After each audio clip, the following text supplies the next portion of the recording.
again? Why did you want to start golfing to improve your mental health?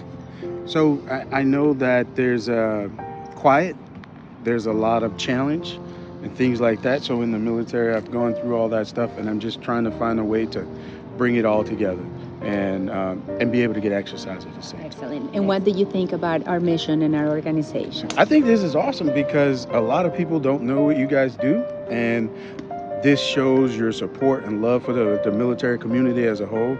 So I think being able to introduce something new to veterans is very helpful because it keeps you from falling in deep depression or anything when you lose your identity. Because when you retire, you pretty much lose your identity.